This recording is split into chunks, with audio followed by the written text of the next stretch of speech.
ਜਸ TV ਦੇਖ ਰਹੇ ਹੋ ਤੁਸੀਂ। मैं KP Singh to the point ਤੁਹਾਡਾ ਸਭ ਦਾ ਸਵਾਗਤ ਕਰਦਾ। ਦਿੱਲੀ ਵਿੱਚ ਛੋਟੀ ਸਰਕਾਰ ਆਮ ਆਦਮੀ ਪਾਰਟੀ ਨੇ ਉਸ ਸਰਕਾਰ ਦੀ ਸੱਤਾ ਹਾਸਲ ਕਰ ਲਈ ਹੈ MCD, ਜਿਹੜੀ ਕਿ ਦਿੱਲੀ ਦੀਆਂ ਲੋਕਾਂ ਦੀ ਬੁਨਿਆਦੀ ਸਹੂਲਤਾਂ ਦਾ ਧਿਆਨ ਰੱਖਦੀ ਹੈ। 15 ਸਾਲ ਤੋਂ ਬੀਜੇਪੀ ਉਸ ਤੇ ਕਾਬਜ਼ ਸੀ ਤੇ ਪਲਟੀ ਵੱਜੀ ਹੈ ਤੇ ਆਮ ਆਦਮੀ ਪਾਰਟੀ ਨੇ ਝੰਡੀ ਗੱਡੀ ਹੈ। ਪਰ ਸਵਾਲ ਇਹ ਹੈ ਕਿ ਮੇਅਰ ਕਿਸ ਦਾ ਹੋਵੇਗਾ। ਮੇਅਰ ਵਿੱਚ ਖੇਡ ਵੀ ਹੋ ਸਕਦੀ ਹੈ। ਸਵਾਲ ਇਹ ਵੀ ਹੋਣਾ ਚਾਹੀਦਾ है कि केजरीवाल ने जिस तरीके ਨਾਲ विधान सभा चोणों में प्रदर्शन किया सीगा, वो प्रदर्शन इत्थे दोहराया जा सकिया कि नहीं दोहराया जा सकिया। कांग्रेस नूं कितना नुकसान होया, कांग्रेस नूं की फायदा होया, सवाल ये भी होने चाहिए है। तो सवाल ये भी होना चाहिए बीजेपी नूं जिहड़ा नुकसान होया, बीजेपी नूं ये नुकसान किस तरीके नाल होया तो उहदी भरपाई किवें होऊगी, ये सारे चैलेंज सामने पिया। पर कूड़े के ढेर ते बैठी दिल्ली दे अगे बहुत सारे चैलेंज ते चुनौतियां ते पर सवाल वड्डा ही होगा, MCD च झाड़ू क्यों चलिया।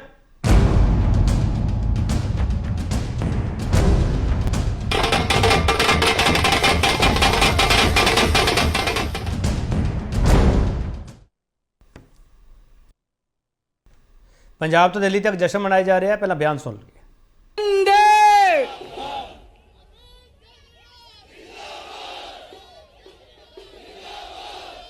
सबसे पहले दिल्ली के लोगों को बहुत बहुत बहुत बहुत बधाई देना चाहता हूं मैं।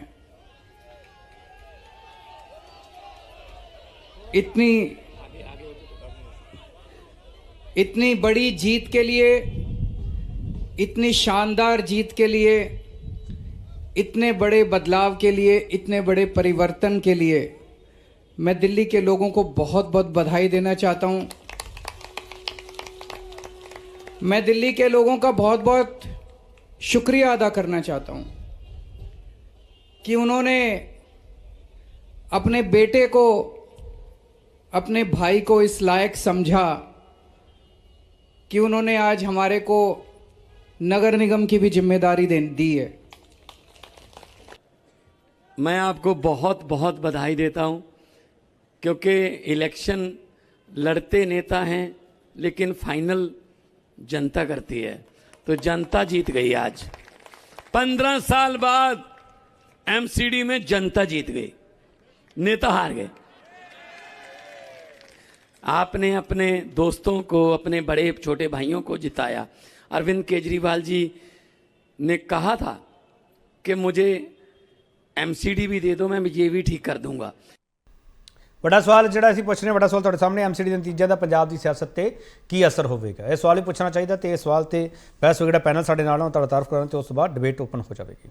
राजू विलियम सीनियर जर्नलिस्ट ने। राजू विलियम हरा ने बहुत लंबा समय पत्रकारिता की है तो आज भी ये एक्टिव जर्नलिज्म ने। तो राजू विलियम हरा को पता है कि दिल्ली की तस्वीर की है, दिल्ली किस तरीके से सोचती है, तो पंजाब का उस पर की असर होगा, गुजरात हिमाचल की गल भी वो जरूर करेंगे। राजू विलियम तुहाडा बहुत स्वागत है सर। धन्यवाद।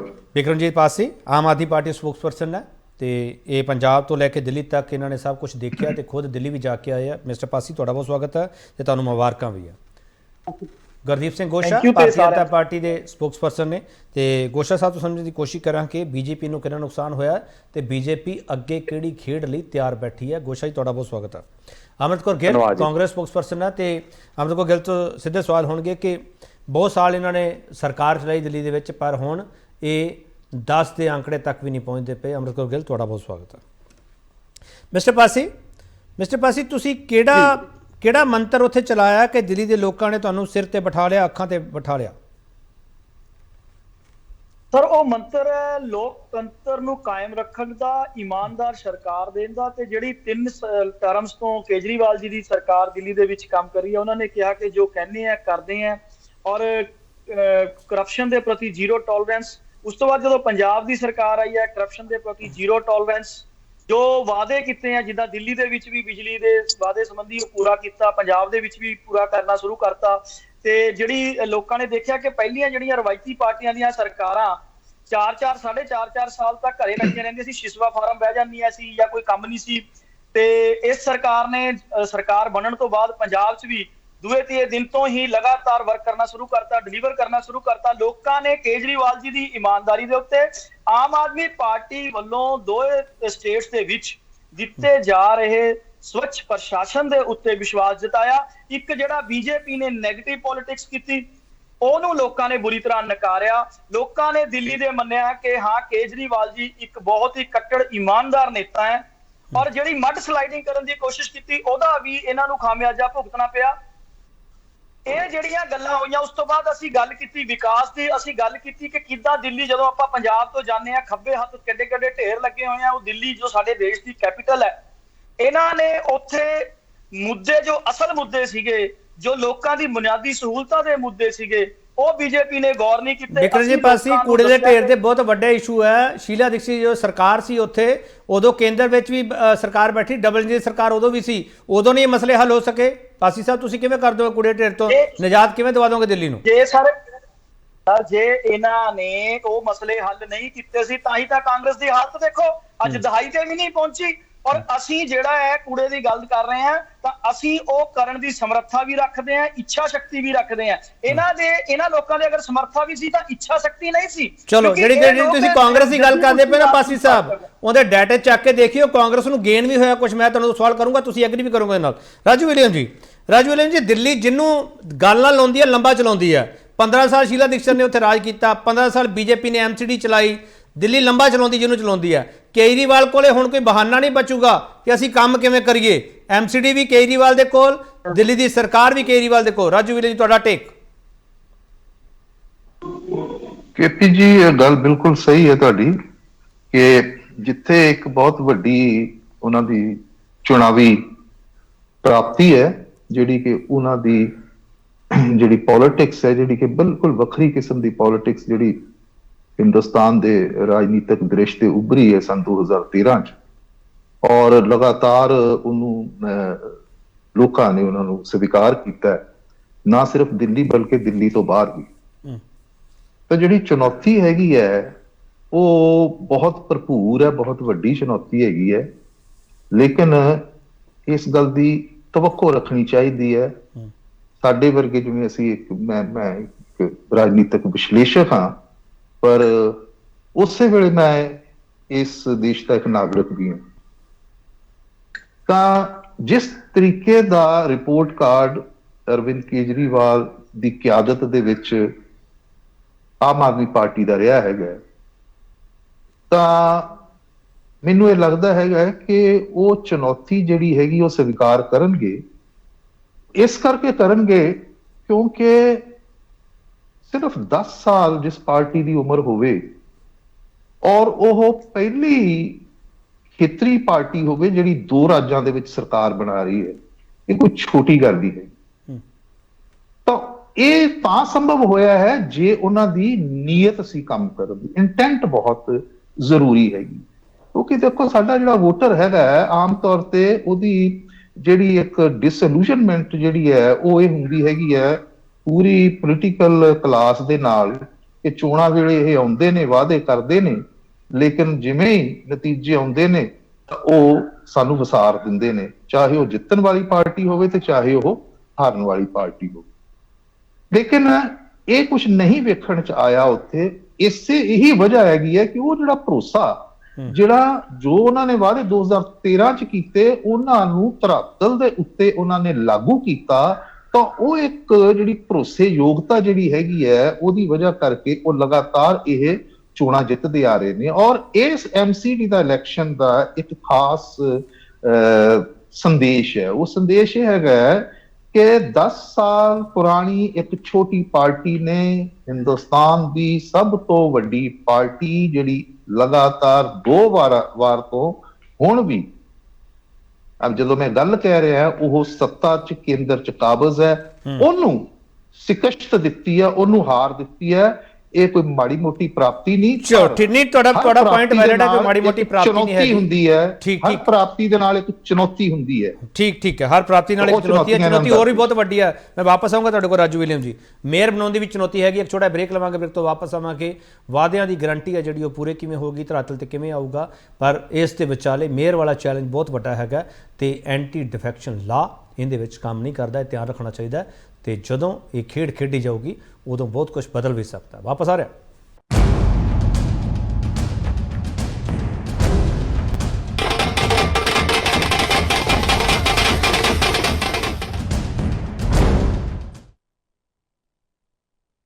ਇੱਕ ਵਾਰ ਫਿਰ ਤੁਹਾਡਾ ਸਵਾਗਤ ਕਰਦੇ ਹਾਂ। ਵੱਡਾ ਸਵਾਲ ਤੁਹਾਡੇ ਸਾਹਮਣੇ ਪਿਆ, ਐਮਸੀਡੀ ਨਤੀਜਿਆਂ ਦਾ ਪੰਜਾਬ ਦੀ ਸਿਆਸਤ ਤੇ ਕੀ ਅਸਰ ਹੋਵੇਗਾ। ਗੁਰਦੀਪ ਸਿੰਘ ਗੋਸ਼ਾ ਜੀ, ਤੁਹਾਡੇ ਇੱਕ ਲੀਡਰ ਨੂੰ ਮੈਂ ਸੁਣ ਰਿਹਾ ਸੀਗਾ, ਉਹ ਸਿੱਧਾ ਸਿੱਧਾ ਕਹਿ ਰਿਹਾ ਜਦੋਂ ਮੇਅਰ ਬਣੂਗਾ ਉਦੋਂ ਦੇਖਾਂਗੇ, ਉਦੋਂ ਗੱਲ ਕਰਾਂਗੇ। ਇਹਦਾ ਮਤਲਬ ਤੁਸੀਂ 104 ਤੇ 134 ਦੇ ਮੁਕਾਬਲੇ ਫਿਰ ਵੀ ਮੇਅਰ ਬਣਾਉਣ ਦੀ ਇੱਛਾ ਰੱਖਦੇ ਹੋ। ਇਹਦਾ ਮਤਲਬ ਤੁਹਾਡੇ ਕੋਲੇ ਕਾਰਡ ਬਾਕੀ ਹੈ ਤੇ ਤੁਹਾਨੂੰ ਪਤਾ ਹੈ ਐਂਟੀ ਡਿਫੈਕਸ਼ਨ ਲਾ ਇੱਥੇ ਲਾਗੂ ਨਹੀਂ ਹੁੰਦਾਗਾ ਤੇ ਪਾਰਸ਼ਦ ਕੌਂਸਲਰ ਪਤਾ ਨਹੀਂ ਕਿਹੜੀ ਝੋਲੀ ਵਿੱਚ ਬੈਠ ਜਾਵੇ। ਗੋਸ਼ਾ ਸਾਹਿਬ, ਕੇਪੀ ਸਾਹਿਬ, ਪਹਿਲਾਂ ਤਾਂ ਜਿੰਨੇ ਜਿੱਤੇ ਆ ਮੈਂ ਉਹਨਾਂ ਨੂੰ ਵਧਾਈ ਦਿੰਦਾ, ਬਹੁਤ ਬਹੁਤ ਵਧਾਈ ਹੈ। ਜਿਹੜਾ ਮੇਅਰ ਬਣਨਾ ਉਹਨੂੰ ਵੀ ਵਧਾਈ ਹੈ। ਇਹ ਚਲੋ ਵਕਤ ਆਉਣ ਵਾਲਾ ਸਮੇਂ ਦੱਸੂਗਾ ਕਿੰਨੇ ਮੇਅਰ ਬਣਨਾ, ਪਰ ਇਹਦੇ ਵਿੱਚ ਨਾ ਆਮ ਆਦਮੀ ਪਾਰਟੀ ਬੜੀ ਖੁਸ਼ ਹੋਣ ਦੀ ਲੋੜ ਨਹੀਂ ਹੈ। ਉਹਨਾਂ ਦੀ ਜਿਹੜੀ ਵਿਧਾਨ ਸਭਾ ਦੀ ਵੋਟ ਹੈ ਤੇ ਹੁਣ ਦੀ ਵੋਟ ਦੇ ਵਿੱਚ ਉਹਨਾਂ ਦੀ ਪਰਸੈਂਟੇਜ ਡਾਊਨ ਹੋਈ ਹੈ। ਜਿਹੜੇ ਉਹ ਕੂੜੇ ਦੇ ਪਹਾੜਾਂ ਦੀ ਗੱਲ ਕਰਦੇ ਨਾ, ਬਿਲਕੁਲ ਤੁਹਾਡੀ ਗੱਲ ਇੱਕ ਗੱਲ ਸਹੀ ਹੈ ਕਿ ਹੁਣ ਇਹਨਾਂ ਕੋਲੋਂ ਕੋਈ ਬਹਾਨਾ ਨਹੀਂ ਹੈ। ਹੁਣ ਬਹਾਨਾ ਇਹਨਾਂ ਨੂੰ ਬਣਾਉਣ ਦਾ ਉਹ ਬੜਾ ਔਖਾ ਲੱਗਣਾ। ਪਿਛਲੀ ਵਾਰ 36.8% ਬੀਜੇਪੀ ਨੇ ਵੋਟ ਪਈ ਹੈ, 26.23 ਕਾਂਗਰਸ ਨੂੰ ਪਈ ਸੀ, ਆਮ ਆਦਮੀ ਪਾਰਟੀ ਨੂੰ, ਤੇ 20% ਪਈ ਸੀ ਕਾਂਗਰਸ ਨੂੰ।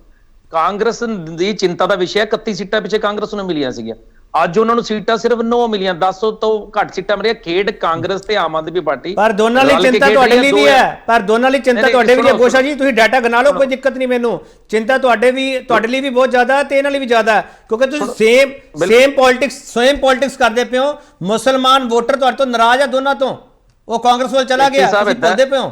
ਕੇਪੀ ਸਾਹਿਬ, ਇਹ ਖੇਡ ਕੀ ਖੇਡੀ ਜਾ ਰਹੀ ਹੈ। 2013 ਦੇ ਵਿੱਚ ਆਮ ਆਦਮੀ ਪਾਰਟੀ ਤੇ ਕਾਂਗਰਸ ਨੇ ਰਲ ਕੇ ਸਰਕਾਰ ਬਣਾਈ ਸੀਗੀ। ਜਿੱਥੇ ਕਾਂਗਰਸ ਨੂੰ ਲੱਗਦਾ ਵੀ ਅਸੀਂ ਆ ਨਹੀਂ ਸਕਦੇ, ਉਹ ਵੋਟ ਸ਼ਿਫਟ ਕਰਦੀ ਹੈ ਆਮ ਆਦਮੀ ਪਾਰਟੀ ਨੂੰ। ਇਹੀ ਹਾਲਾਤ ਪੰਜਾਬ 'ਚ ਹੋਇਆ, ਇਹੀ ਹਾਲਾਤ ਅੱਜ ਦਿੱਲੀ ਦੇ ਵਿੱਚ ਹੋਇਆ, ਕਿਉਂਕਿ ਉਹਨਾਂ ਨੂੰ ਟੈਨਸ਼ਨ ਪਈ ਹੋਈ ਸੀ ਵੀ ਭਾਜਪਾ ਦੁਬਾਰਾ ਆ ਰਹੀ ਹੈ। ਇਹ ਤਾਂ ਆਮ ਆਦਮੀ ਪਾਰਟੀ ਵਾਲੇ ਕਹਿੰਦੇ ਸੀ 10 ਸੀਟਾਂ ਨਹੀਂ ਆਣਗੀਆਂ ਭਾਜਪਾ ਨੂੰ, ਤੇ 100 ਸੈਂਕੜਾ ਕਿੱਦਾਂ ਟੱਪ ਗਿਆ। ਇਹ ਕਾਂਗਰਸ ਨੂੰ ਕਿਉਂ ਘੱਟ ਵੋਟ ਆ ਰਹੀ ਹੈ, ਚਿੰਤਾ ਦਾ ਵਿਸ਼ਾ ਨਾ। ਠੀਕ ਹੈ, ਅਸੀਂ 40 ਤੋਂ ਵੱਧ ਜਿਹੜੀਆਂ ਸੀਟਾਂ 300, 400, 500 ਦੇ ਵਿੱਚ ਆ ਰਹੇ ਆ, ਐਨਾਲਿਸਿਸ ਕਰਾਂਗੇ ਵੀ ਕਿੱਥੇ ਸਾਡੇ ਕੋਲ ਕਮੀ ਰਹੀ ਹੈ, ਉਹ ਦੂਰ ਕਰਾਂਗੇ। ਅਸੀਂ ਉੱਤੇ ਆਪਣਾ ਕੰਮ ਕਰ ਰਹੇ ਹਾਂ, ਪਰ ਇਹਦੇ ਵਿੱਚ ਆਮ ਆਦਮੀ ਪਾਰਟੀ ਦਾ ਆਪਣਾ ਕੋਈ ਰੋਲ ਨਹੀਂ ਹੈ। ਸਿਰਫ ਖੇਡ ਖੇਡੀ ਜਾ ਰਹੀ ਹੈ, ਉਹ ਖੇਡ ਦੇ ਅੰਤਰਗਤ ਕੰਮ ਚੱਲ ਰਿਹਾ। ਨਾਲੇ ਪਹਿਲੀ ਗੱਲ ਹੈ, ਠੀਕ ਹੈ, ਮੈਂ ਵਧਾਈ ਦਿੱਤੀ ਆ, ਪਰ ਇਸ ਗੱਲ ਦੀ ਬੜੀ ਨਾਮੋਸ਼ੀ ਹੈ ਕਿ ਸਿਰਫ 50%, ਪਿਛਲੀ ਵਾਰੀ 54% ਪਈ ਸੀ, ਐਤਕੀ 50% ਵੋਟ ਪਈ ਹੈ। ਹਰ ਵਾਰੀ ਘਟ ਰਹੀ ਹੈ, ਇਹ ਰੁਝਾਨ ਘਟਣਾ ਨਹੀਂ ਚਾਹੀਦਾ। ਲੋਕਤੰਤਰ 'ਚ ਵਿਸ਼ਵਾਸ ਵਧਣਾ ਚਾਹੀਦਾ, ਵੋਟਾਂ ਵਧਣੀਆਂ ਚਾਹੀਦੀਆਂ। ਚਲੋ, ਅੰਮ੍ਰਿਤ ਕੌਰ ਗਿੱਲ, ਤੁਸੀਂ ਸਿਰਫ 9 ਤੇ ਹੀ ਖੜੇ ਹੋ। ਅੰਮ੍ਰਿਤ ਕੌਰ ਗਿੱਲ, ਕਿਤੇ ਤੁਸੀਂ ਦਿੱਲੀ ਵਿੱਚ ਇੰਨਾ ਲੰਮਾ ਸਮਾਂ ਸਰਕਾਰ ਚਲਾਈ, ਹੁਣ ਤੁਹਾਨੂੰ ਲੋਕ ਪੁੱਛਦੇ ਨਹੀਂ ਪਏਗੇ, ਵਜ੍ਹਾ ਕੀ ਹੈ? ਸਭ ਤੋਂ ਪਹਿਲਾਂ ਤਾਂ ਜਿੱਤੀ ਹੋਈ ਪਾਰਟੀ ਆਮ ਆਦਮੀ ਪਾਰਟੀ ਨੂੰ ਮੁਬਾਰਕਬਾਦ। ਤੇ ਦੇਖੋ, ਜਿੱਤ ਹਾਰ ਜਿਹੜੀ ਹੈਗੀ ਹੈ, ਜਿੱਥੇ ਇਲੈਕਟੋਰਲ ਪੋਲਿਟਿਕਸ ਹੋਏਗੀ ਉੱਥੇ ਜਿੱਤ ਵੀ ਹੋਏਗੀ, ਉੱਥੇ ਹਾਰ ਵੀ ਹੋਏਗੀ। ਪਰ ਜਿਹੜਾ ਪ੍ਰੈਜ਼ੈਂਟ ਸਿਨੈਰੀਓ ਹੈ ਨਾ KPG, ਇਹ ਸਮਝਣ ਵਾਲੀ ਲੋੜ ਹੈ ਵੀ ਮਿਊਨਿਸਪਲ ਕਾਰਪੋਰੇਸ਼ਨਸ ਦੇ ਵਿੱਚ BJP ਕਾਬਜ਼ ਸੀ ਤੇ ਮੇਨ ਲੈਜਿਸਲੇਟਿਵ ਅਸੈਂਬਲੀ ਹੈ ਜਿਹੜੀ, ਉਹਦੇ ਵਿੱਚ ਮੈਜੋਰਿਟੀ ਜਿਹੜੀ ਸਵੀਪ ਕੀਤਾ ਸੀਗਾ ਆਮ ਆਦਮੀ ਪਾਰਟੀ ਨੇ। ਤਾਂ ਬੇਸਿਕਲੀ ਇਹ ਠੀਕ ਹੈ, ਮੰਨਦੇ ਆ ਵੀ ਸਾਡੀਆਂ ਵੋਟ ਪਰਸੈਂਟੇਜ ਵੀ ਡਾਊਨ ਹੋਇਆ ਤੇ ਸਾਡੀਆਂ ਸੀਟਸ ਵੀ ਘਟੀਆਂ ਨੇ। ਅਸੀਂ ਆਤਮ ਮੰਥਨ, we will look into the matter। ਪਰ ਜਿਹੜਾ ਗੋਸ਼ਾ ਜੀ ਦਾ ਬਿਆਨ ਹੈ ਨਾ ਵੀ ਕਾਂਗਰਸ ਰਲੀ ਹੋਈ ਹੈ ਆਪ ਨਾਲ, ਮੈਂ ਕਹਿਣਾ ਚਾਹੁੰਦੀ ਆ, ਆਪਾਂ ਹੁਣੇ ਰੀਸੈਂਟਲੀ ਗੱਲ ਕਰਕੇ ਹਟਿਆ, ਮੈਂ ਹਿੰਦੂ ਮੁਸਲਿਮ ਸਿੱਖ ਈਸਾਈ ਨਹੀਂ ਕਰੂੰਗੀ, ਪਰ ਅਰਵਿੰਦ ਕੇਜਰੀਵਾਲ ਨੇ ਹੀ ਕਿਹਾ ਸੀਗਾ ਵੀ ਨੋਟਾਂ ਦੇ ਉੱਤੇ ਮਾਂ ਲక్ష్ਮੀ ਦੀ ਫੋਟੋ ਹੋਣੀ ਚਾਹੀਦੀ ਹੈ, ਔਰ ਉਹ BJP ਵਾਲੀ ਪੋਲਿਟਿਕਸ ਕਰਨ ਦੀ ਕੋਸ਼ਿਸ਼ ਕਰ ਰਹੇ ਸੀਗੇ। ਤਾਂ ਦੋਨੋਂ ਪਾਰਟੀਆਂ ਹੈਂਡ ਇਨ ਗਲਵ ਨੇ। ਮੈਂ ਦੱਸਾਂ ਵੀ ਇੱਕ ਦੂਜੇ ਦੀ ਸਪੋਰਟ ਕਰਨ ਲਈ ਹਿਮਾਚਲ ਦੇ ਵਿੱਚੋਂ ਆਮ ਆਦਮੀ ਪਾਰਟੀ, ਕਿਉਂਕਿ ਉੱਥੇ BJP ਦੀ ਬਹੁਤ ਜ਼ਿਆਦਾ ਐਂਟੀ ਇਨਕਮਬੈਂਸੀ ਨਹੀਂ ਹੋ ਰਹੀ ਸੀਗੀ, ਤਾਂ BJP ਉੱਥੇ ਆਮ ਆਦਮੀ ਇੱਕਦਮ ਆਪਦਾ ਬੇਸ ਛੱਡ ਗਈ। ਇਹਨਾਂ ਨੇ ਗੁਜਰਾਤ ਦੇ ਵਿੱਚ ਸਾਰਾ ਸਿਸਟਮ ਝੋਕਤਾ ਤੇ ਉੱਥੇ ਸਾਨੂੰ ਬਹੁਤ ਜ਼ਿਆਦਾ ਮਤਲਬ ਕਾਫੀ ਨੁਕਸਾਨ ਜਿਹੜਾ ਹੈ। ਅੰਮ੍ਰਿਤ ਕੌਰ ਗਿੱਲ, ਮੈਂ ਜੀ ਸਿੱਧਾ ਸਵਾਲ ਕਰਾਂ ਅੰਮ੍ਰਿਤ ਕੌਰ ਗਿੱਲ, ਤੁਸੀਂ ਆਪਦੇ 9 ਜਿਹੜੇ ਕਾਉਂਸਲਰ ਹੈਗੇ ਬਚਾ ਲੋਗੇ?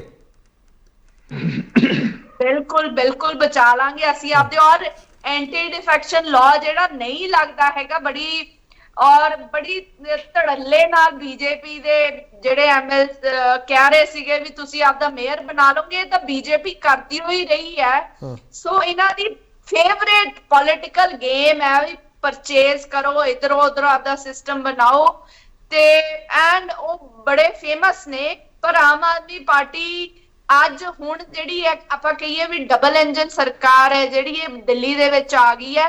ਪਰ ਇਹ ਡਬਲ ਇੰਜਨ ਸਰਕਾਰ ਜਿਹੜੀ ਸੀਗੀ, ਇਹਨੇ ਹਿਮਾਚਲ ਦੇ ਵਿੱਚ ਕੋਈ ਫਰਕ ਨਹੀਂ ਪਾਇਆ ਹੈਗਾ ਤੇ ਕਾਂਗਰਸ ਕਲੀਅਰ ਮੈਜੋਰਿਟੀ ਨਾਲ ਸਵੀਪ ਕਰਕੇ ਚਲੋ ਹਿਮਾਚਲ ਠੀਕ ਦੇ ਠੀਕ ਵਿੱਚ ਠੀਕ ਗਵਰਨਮੈਂਟ ਠੀਕ ਆਪਣੀ ਠੀਕ ਬਣਾ ਰਹੀ ਹੈ। ਠੀਕ ਹੈ ਰਾਜੂ ਵਿਲੀਅਮ ਜੀ, ਇੱਕ ਤਾਂ ਮੈਨੂੰ ਇਹ ਦੱਸੋ ਜਿਹੜਾ ਮੇਅਰ ਵਾਲਾ ਚੈਲੰਜ ਹੈ, ਐਂਟੀ ਡਿਫੈਕਸ਼ਨ ਲਾ ਉੱਥੇ ਲੱਗਣਾ ਨਹੀਂਗਾ, ਇਹ ਕਾਉਂਸਲਰ ਹੈ ਉਹ ਬਹੁਤ ਜ਼ਿਆਦਾ ਫਰਕ ਨਹੀਂ ਹੈਗਾ ਸਰ ਰਾਜੂ ਵਿਲੀਅਮ ਜੀ?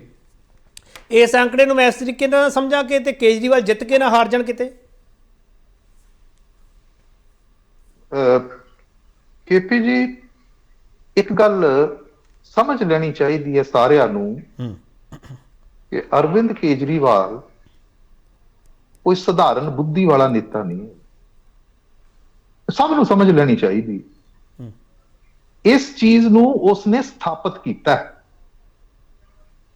ਜੋ ਕੰਮ 100 ਸਾਲ ਪੁਰਾਣੀ ਪਾਰਟੀ ਨਹੀਂ ਕਰ ਸਕੀ, ਮੈਂ ਕਾਂਗਰਸ ਵੱਲ ਇਸ਼ਾਰਾ ਕਰ ਰਿਹਾ ਹੈ, ਉਹ ਕੰਮ ਇੱਕ 10 ਸਾਲ ਪੁਰਾਣੀ ਪਾਰਟੀ ਜਿਹੜੀ ਕਿ ਉਸ ਨੇਤਾ ਦੇ ਇਰਦ ਗਿਰਦ ਘੁੰਮਦੀ ਹੈ ਉਹਨੇ ਕਰਕੇ ਦਿਖਾਇਆ। ਔਰ ਨਾ ਸਿਰਫ ਦਿੱਲੀ 'ਚ, ਔਰ ਲਗਾਤਾਰ 2013 ਤੋਂ। ਇਹ ਚੁਣੌਤੀ ਜ਼ਰੂਰ ਹੈਗੀ ਹੈ ਕਿ ਵੀ ਭਾਜਪਾ ਇਹ ਕਰ ਸਕਦੀ ਹੈਗੀ ਹੈ। ਅੱਜ ਜਦੋਂ ਰੁਝਾਨ ਆਵੇ ਸੀਗੇ ਤਾਂ ਭਾਜਪਾ ਦੇ ਦਿੱਲੀ ਦੇ ਜਿਹੜੇ ਪ੍ਰਦੇਸ਼ ਉਹਨਾਂ ਦੇ ਮੁਖੀਆ ਸੀਗੇ, ਅਧਿਕਸ਼ ਜਿਹਨੂੰ ਕਹਿੰਦੇ ਹੈਗੇ ਆਦੇਸ਼ ਗੁਪਤਾ ਜੀ ਦਾ, ਹਲੇ ਰੁਝਾਨ ਆ ਹੀ ਰਹੇ ਸੀ ਤਾਂ ਉਹਨਾਂ ਦਾ ਬਿਆਨ ਇਹ ਆਇਆ ਕਿ ਮੇਅਰ ਤੋਂ ਹਮਾਰਾ ਹੀ ਬਣੇਗਾ। ਤਾਂ ਉਸ ਬਿਆਨ ਨੂੰ ਮੈਂ ਇਸ ਪਸਮੰਜ਼ਰ 'ਚ ਰੱਖ ਕੇ ਦੇਖਦਾ ਹਾਂ ਕਿ ਇਸ ਤੋਂ ਪਹਿਲਾਂ ਵੀ ਭਾਜਪਾ ਨੇ ਏਦਾਂ ਹੀ ਕੀਤਾ ਹੈ। ਨਾ ਸਿਰਫ ਮੇਅਰ ਦਾ ਇਲੈਕਸ਼ਨ ਵਾਸਤੇ, ਗੋਆ ਦੇ ਵਿੱਚ ਤਾਂ ਉਹਨਾਂ ਨੇ 8 ਦੇ 8 ਮਤਲਬ ਜਿਹੜੇ ਆ ਇਹਨਾਂ ਦੇ ਕਾਂਗਰਸ ਦੇ ਐਮਐਲਏ ਡਿਫੈਕਟ ਰਾਜੂ ਕਰਾ ਜੀ ਕੇ ਚੰਡੀਗੜ੍ਹ ਵਿੱਚ ਜੋੜ ਲਓ ਨਾਲ, ਚੰਡੀਗੜ੍ਹ 'ਚ ਬੀਜੇਪੀ ਦਾ ਮੇਅਰ ਹੈ ਰਾਜੂ ਜੀ। ਮੈਂ ਉਸੇ ਤੇ ਆ ਰਿਹਾ, ਮੈਂ ਚੰਡੀਗੜ੍ਹ ਤੇ ਆ ਰਿਹਾ ਹਾਂ। ਹਾਲੀਆ ਹੀ 2021 ਦੇ ਵਿੱਚ single largest party Aam Aadmi party ਪਹਿਲੀ ਵਾਰੀ ਚੋਣ ਲੜੀ। ਇਹ ਗੱਲ ਇਹ ਧਿਆਨ 'ਚ ਰੱਖਣ ਵਾਲੀ, ਪਹਿਲੀ ਵਾਰੀ ਉਹਨਾਂ ਨੇ ਮਿਊਨਿਸਪਲ ਕਾਰਪੋਰੇਸ਼ਨ ਦੀ ਚੋਣ ਲੜੀ ਤੇ 14 ਉਹਨਾਂ ਦੇ ਜਿੱਤੇ। ਬੀਜੇਪੀ ਦੇ ਸੀਗੇ ਉੱਥੇ 12, ਬਾਕੀ 8 ਕਾਂਗਰਸ ਤੇ 1 ਸ਼੍ਰੋਮਣੀ ਅਕਾਲੀ ਦਲ। ਤੇ ਜਦੋਂ ਮੇਅਰ ਦੀ ਚੋਣ ਹੋਈ ਉਦੋਂ ਕਾਂਗਰਸ ਅਬਸਟੇਨ ਕਰ ਗਈ, ਮੇਅਰ ਦੀ ਚੋਣ ਵੇਲੇ ਅਬਸਟੇਨ ਕਰ ਗਈ ਉਹ, ਔਰ ਸ਼੍ਰੋਮਣੀ ਅਕਾਲੀ ਦਲ ਦਾ ਇੱਕੋ ਜਿਹੜਾ ਪਾਰਸ਼ਦ ਸੀਗਾ ਕਾਉਂਸਲਰ ਉਹ ਵੀ ਅਬਸਟੇਨ ਕਰ ਗਿਆ।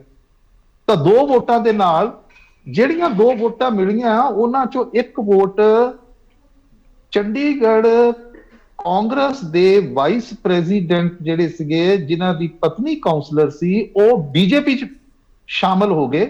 ਔਰ 1 ਵੋਟ ਜਿਹੜੀ ਹਮੇਸ਼ਾ ਹੀ ਐਮਪੀ ਦੀ ਹੁੰਦੀ ਹੈ, ਸਥਾਨਕ ਐਮਪੀ ਦੀ ਹੁੰਦੀ ਹੈ ਜਦੋਂ ਮੇਅਰ ਬਣਦਾ, ਮੇਅਰ ਦੀ ਚੋਣ ਹੁੰਦੀ ਹੈ।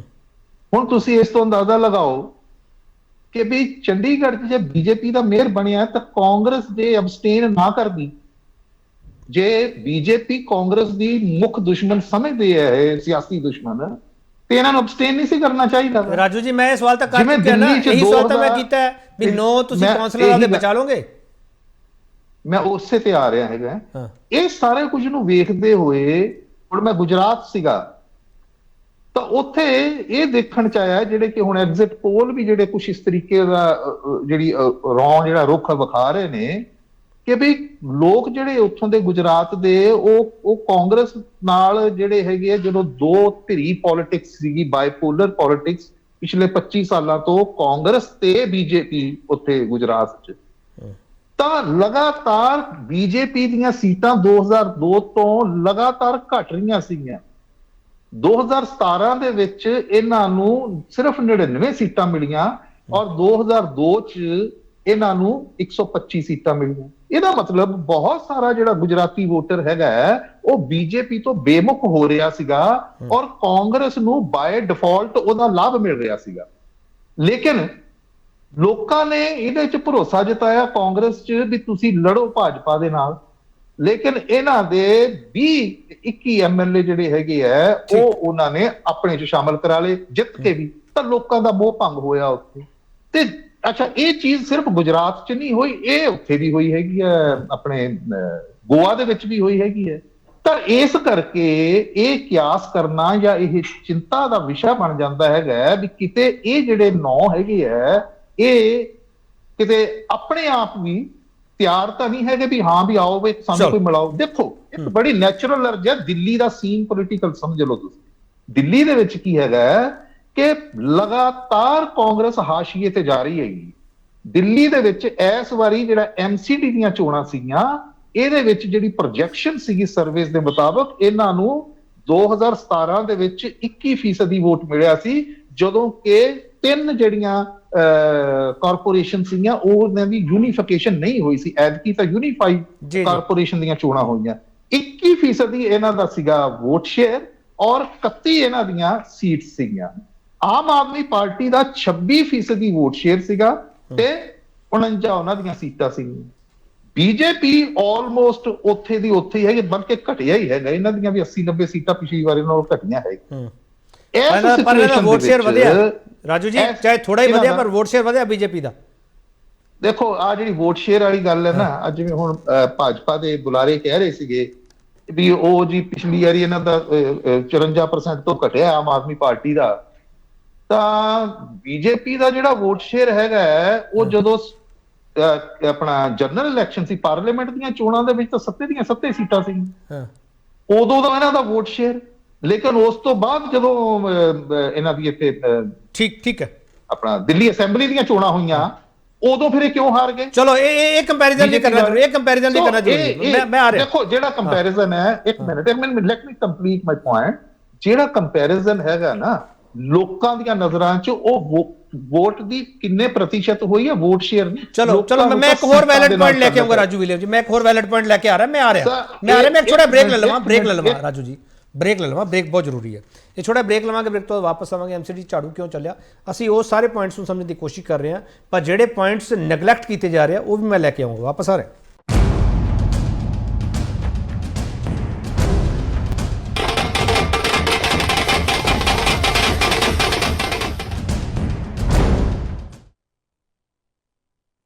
ਫਿਰ ਤੋਂ ਸਵਾਗਤ। ਵੱਡਾ ਸਵਾਲ ਤੁਹਾਡੇ ਸਾਹਮਣੇ, ਐਮਸੀਡੀ ਦੇ ਨਤੀਜੇ ਦਾ ਪੰਜਾਬ ਦੀ ਸਿਆਸਤ ਤੇ ਕੀ ਅਸਰ ਹੋਵੇਗਾ।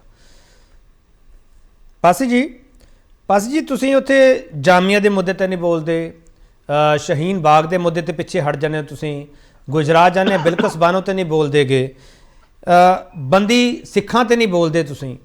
ਇਹ ਤੁਸੀਂ ਜਿਹੜੀ ਬੀਜੇਪੀ ਦੀ ਪੋਲਿਟਿਕਸ ਹੈ ਉਹਦੇ ਮੁਤਾਬਕ ਆਪਣੇ ਆਪ ਨੂੰ ਖੜਾ ਕਰਨ ਦੀ ਕੋਸ਼ਿਸ਼ ਕਰ ਰਹੇ ਹੋ। ਕਾਂਗਰਸ ਵੀ ਇਲਜ਼ਾਮ ਲਾ ਰਹੀ ਹੈ ਜਿਹੜਾ ਮੁਸਲਿਮ ਵੋਟਰ ਹੈ, ਜਿਨ੍ਹਾਂ ਵਾਸਤੇ ਤੁਸੀਂ ਉੱਥੇ ਬਹੁਤ ਵੱਡੇ ਵੱਡੇ ਦਾਅਵੇ ਕੀਤੇ ਸੀਗੇ, ਉਹ ਤੁਹਾਡੇ ਤੋਂ ਦੂਰ ਹੋਇਆ।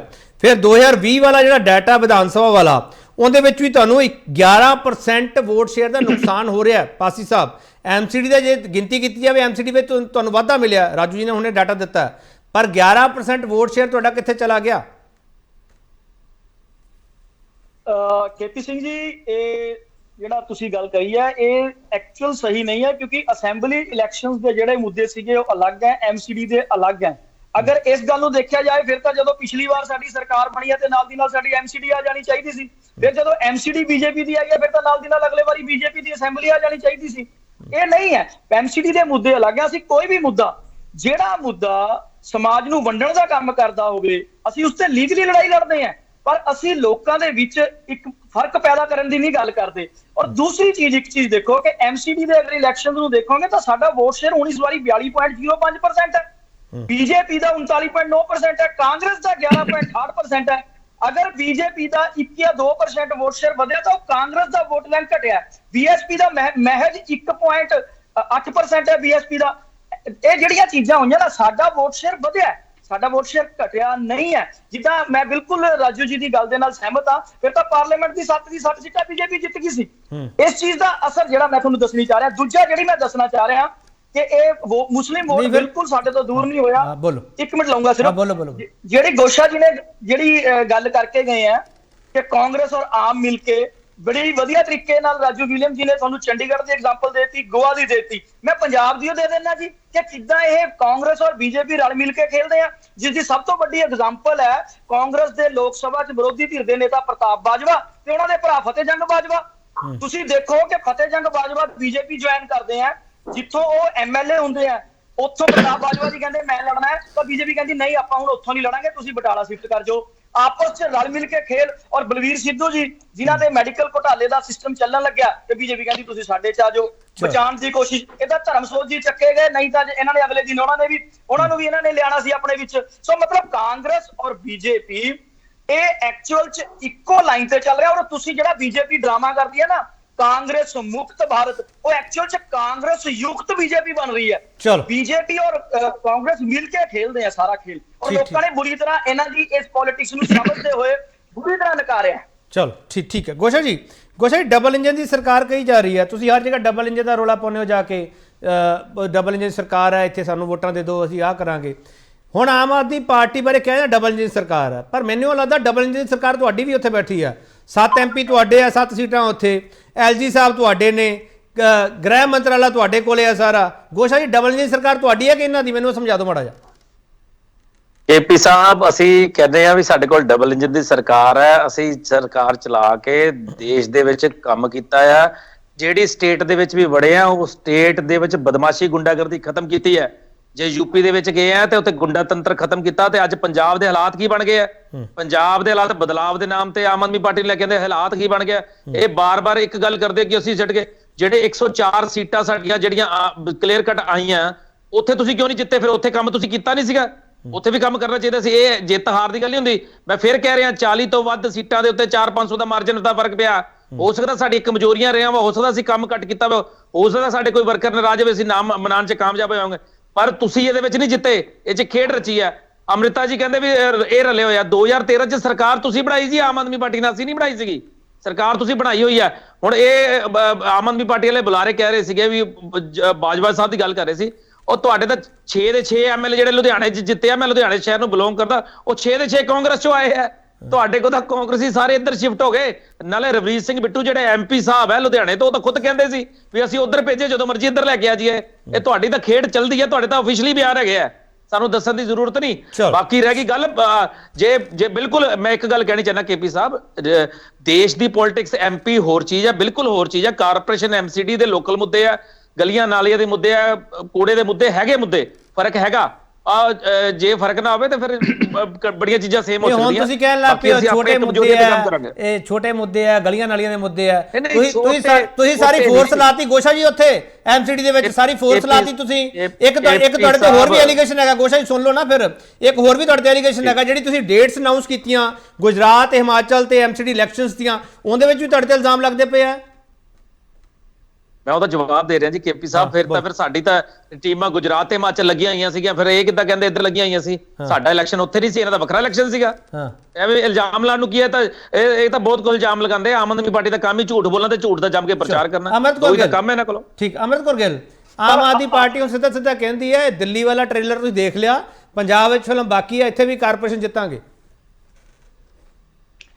ਕਹਿਣ ਦੀ ਗੱਲ ਹੈ ਕਿ ਕਹਿ ਲੈਣ ਦੋ, ਆਉਣਗੇ ਇਲੈਕਸ਼ਨਸ ਤਾਂ ਪਤਾ ਲੱਗ ਜੂ। ਵੈਸੇ ਤਾਂ 3 ਮਹੀਨਿਆਂ 'ਚ ਹੀ ਇਹਨਾਂ ਦਾ ਟ੍ਰੇਲਰ ਦੇਖ ਲਿਆ ਸੀਗਾ। 3,80,000 ਵੋਟਾਂ ਤੇ ਇਹ ਇੱਕਦਮ ਹੀ ਮੁੱਦੇ ਮੂੰਹ ਵੱਜੇ ਸੀਗੇ। ਔਰ ਡੇ ਬਾਈ ਡੇ ਗ੍ਰਾਫ ਜਿਹੜਾ ਹੈਗਾ ਆਮ ਆਦਮੀ ਪਾਰਟੀ ਦਾ ਡਾਊਨ ਜਾ ਰਿਹਾ ਹੈ। ਸੋ ਔਰ ਦਿੱਲੀ ਦੇ ਵਿੱਚ MCD ਦੀ ਇਲੈਕਸ਼ਨਸ ਦੇ ਵਿੱਚ ਠੀਕ ਹੈ ਇਹ ਵਧੀਆ ਪਰਫਾਰਮ ਕਰ ਰਹੇ ਨੇ, ਪਰ ਇਹਦੇ ਵਿੱਚ ਮੈਂ BJP ਦਾ ਜਿਹੜਾ ਕਹਿੰਦੇ ਆ ਨਾ ਵੀ ਹਰ ਚੀਜ਼ ਦੇ ਮੈਨੇਜ ਕਰਦੀ ਹੈ, ਇਲੈਕਸ਼ਨ ਕਮਿਸ਼ਨ ਨੂੰ ਮੈਨੇਜ ਕਰਦੀ ਹੈ, ਹਰ ਚੀਜ਼ ਸਾਰਾ ਕੁਝ ਇਹਨਾਂ ਦੇ ਪਲਾਨ ਦੇ ਮੁਤਾਬਿਕ ਹੁੰਦਾ, ਪਰ BJP ਦਾ ਡਾਊਨਫਾਲ ਸਟਾਰਟ ਹੋ ਗਿਆ ਹੈ। ਇੱਕ ਮਿੰਟ, ਇਹਨਾਂ ਦਾ ਪਲਾਨ ਮੁਤਾਬਕ ਹੁੰਦਾ। ਤੁਸੀਂ ਅਮਰਤ ਜੀ ਭਰ ਜੋੜੋ ਯਾਤਰਾ 'ਚ ਹੀ ਲੱਗੇ ਰਹੇ ਤੇ ਇੱਥੇ ਵੋਟਰ ਟੁੱਟਦੇ ਰਹੇ ਤੁਹਾਡੇ ਤੋਂ। ਦੇਖੋ ਕਾਂਗਰਸ ਦਾ ਹਰ ਲੈਵਲ ਤੇ ਹਰ ਲੀਡਰ ਆਪਦਾ ਅਲੱਗ-ਅਲੱਗ ਕੰਮ ਕਰ ਰਿਹਾ ਹੈ। ਦਿੱਲੀ ਦੇ ਵਿੱਚ ਵੀ ਸਿਸਟਮ ਕੰਮ ਕਰ ਰਿਹਾ ਸੀਗਾ, ਹਿਮਾਚਲ ਤੇ ਗੁਜਰਾਤ ਦੇ ਵਿੱਚ ਵੀ। ਫੋਰਚੂਨੇਟਲੀ ਅਨਫੋਰਚੂਨੇਟਲੀ ਗਵਰਨਮੈਂਟ ਜਿਹੜੀ ਮੇਨ ਫਾਈਟ ਸੀਗੀ BJP ਵਰਸਸ ਆਪ ਸੀਗੀ। ਇਸ ਚੀਜ਼ ਨੂੰ ਆਪਾਂ ਨੂੰ ਸਮਝਣ ਦੀ ਲੋੜ ਹੈ। ਦੋ ਵੀ ਲੌਸਟ ਲਾਈਕ ਸਾਡਾ ਵੋਟ ਸ਼ੇਅਰ ਡਾਊਨ ਆਇਆ, ਇਹਦੇ ਉੱਤੇ ਵੀ ਵਿਲ ਵਰਕ ਆਊਟ ਕਿ ਕਿਉਂ ਹੋਇਆ। ਪਰ ਮੈਂ ਇੱਕ ਗੱਲ ਕਹਾਂ ਵੀ ਆ ਜਿਹੜੇ ਆਮ ਆਦਮੀ ਪਾਰਟੀ ਵਾਲੇ ਜਾਂ BJP ਵਾਲੇ ਇੱਕ ਦੂਜੇ ਨੂੰ ਵੀ ਕਾਂਗਰਸ ਯੁਕਤ, ਕਾਂਗਰਸ ਮੁਕਤ ਹੋ ਗਿਆ, ਉਹ ਤੁਸੀਂ ਤਾਂ ਸਾਰੇ ਅੱਧੇ ਤੋਂ ਜ਼ਿਆਦਾ ਲੀਡਰਸ ਆਮ ਆਦਮੀ ਪਾਰਟੀ 'ਚ ਮਤਲਬ ਬਹੁਤ ਸਾਰੇ ਨੇ ਜਿਹੜੇ ਬੋਰੋ ਕਰਕੇ ਕਾਂਗਰਸ ਤੋਂ ਲੈ ਗਏ, ਉਹ ਅੱਧੀ BJP ਚਲੀ ਗਈ ਹੈ। ਤੇ ਤੁਸੀਂ ਕੀ ਕਹਿੰਦੇ ਹੋ? ਤੁਹਾਡਾ ਗੋਸ਼ਾ ਜੀ ਕੀ ਸਟੈਂਡ ਹੈ? ਮੈਂ ਇਹੀ ਤਾਂ ਅਮਰਤ ਜੀ ਇਹੀ ਤਾਂ ਪੁੱਛ ਰਿਹਾ ਨਾ, ਇਹੀ ਤਾਂ ਪੁੱਛ ਰਿਹਾ ਅਮਰਤ ਜੀ, ਇਹੀ ਤਾਂ ਪੁੱਛ ਰਿਹਾ ਤੁਹਾਡੇ ਲੀਡਰ ਉਧਰ ਜਾ ਰਹੇ ਆ, ਕੋਈ ਆਪ ਚਲਾ ਗਿਆ। ਅਮਰਤ ਜੀ ਅਸੀਂ ਬਣਾਉਂਦੇ ਰਵਾਂਗੇ ਤੇ ਤੁਸੀਂ ਚੋਰੀ ਕਰਦੇ ਰਹੋ। ਅਮਰਤ ਜੀ ਮੈਂ ਤਾਂ ਇਹੀ ਪੁੱਛ ਰਿਹਾ ਨਾ, ਤੁਹਾਡਾ ਲੀਡਰ ਕੋਈ ਆਪ ਚਲਾ ਗਿਆ, ਕੋਈ ਬੀਜੇਪੀ ਚਲਾ ਗਿਆ, ਕਿੱਥੇ ਉਹਨਾਂ ਨੂੰ ਵਰਕਿੰਗ ਕਮੇਟੀ ਦੇ ਵਿੱਚ, ਕੋਆਰਡੀਨੇਸ਼ਨ ਕਮੇਟੀ ਵਿੱਚ ਪਾ ਦਿੱਤਾ ਗਿਆ, ਕੋਈ ਐਮਐਲਏ ਬਣ ਗਿਆ। ਮੇਰਾ ਸਵਾਲ ਤਾਂ ਇਹੀ ਨਾ, ਨੌਆਂ ਨੂੰ ਸਾਂਭ ਲਓਗੇ ਕਿ ਨਹੀਂ? ਮੈਂ ਤਾਂ ਫਿਰ ਸਵਾਲ ਕਰ ਰਿਹਾ। ਅਸੀਂ ਬਿਲਕੁਲ ਸਾਂਭ ਲਾਂਗੇ, ਨੌਆਂ ਨੂੰ ਸਾਂਭ ਲਾਂਗੇ। ਅਸੀਂ ਹਜੇ ਤੱਕ ਬਹੁਤ ਕੁਝ ਸਾਂਭੇ ਹੈ ਤੇ ਅੱਗੇ ਵੀ ਸਾਂਭਾਂਗੇ। Don't worry. ਚਲੋ ਮੈਂ ਥੋੜਾ ਬ੍ਰੇਕ ਲੈ ਲਵਾਂ। ਦਿੱਲੀ ਕੌਣ ਸਾਂਭੂਗਾ? ਸਵਾਲ ਤਾਂ ਇਹ ਹੈ। ਦਿੱਲੀ ਵਿੱਚ ਬਹੁਤ ਬੁਰਾ ਹਾਲ ਹੈ, এনवायरमेंट ਦਾ ਬਹੁਤ ਵੱਡਾ ਮੁੱਦਾ ਹੈ, ਉਹਨੂੰ ਡਿਕਲਾਈਨ ਨਹੀਂ ਕਰ ਸਕਦੇ ਅਸੀਂ। ਕੂੜੇ ਦਾ ਮੁੱਦਾ ਬਹੁਤ ਵੱਡਾ, ਬੁਨਿਆਦੀ ਸਹੂਲਤਾਂ ਦਾ ਮੁੱਦਾ ਬਹੁਤ ਵੱਡਾ, ਪਾਣੀ ਦਾ ਮੁੱਦਾ ਬਹੁਤ ਵੱਡਾ। ਹਾਲਾਂਕਿ ਸਾਰੇ ਬਹੁਤ ਵੱਡੇ ਦਾਅਵੇ ਕਰਦੇ। ਥੋੜਾ ਬ੍ਰੇਕ ਲਵਾਂਗੇ, ਬ੍ਰੇਕ ਤੋਂ ਵਾਪਸ ਆਵਾਂਗੇ। ਐਮਸੀਡੀ ਝਾੜੂ ਚੱਲਿਆ, ਪਰ ਦਿੱਲੀ ਦੀ ਸਫਾਈ ਹੋਊਗੀ ਕਿ ਨਹੀਂ, ਸਵਾਲ ਇਹੀ ਹੈ। ਵਾਪਸ ਆ ਰਹੇ।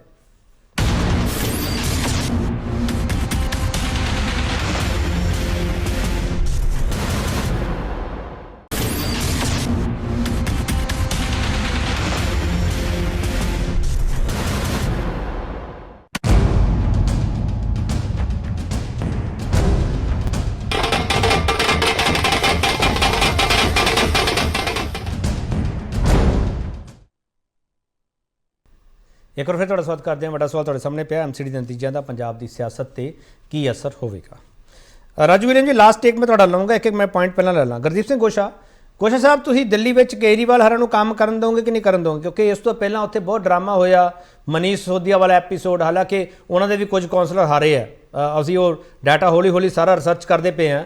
ਗੋਸ਼ਾ ਜੀ, ਤੁਸੀਂ ਹੁਣ ਵੀ ਚੈਲੰਜ ਕਰ ਰਹੇ ਹੋ, ਮੇਅਰ ਤਾਂ ਸਾਡਾ ਹੀ ਹੋਊਗਾ।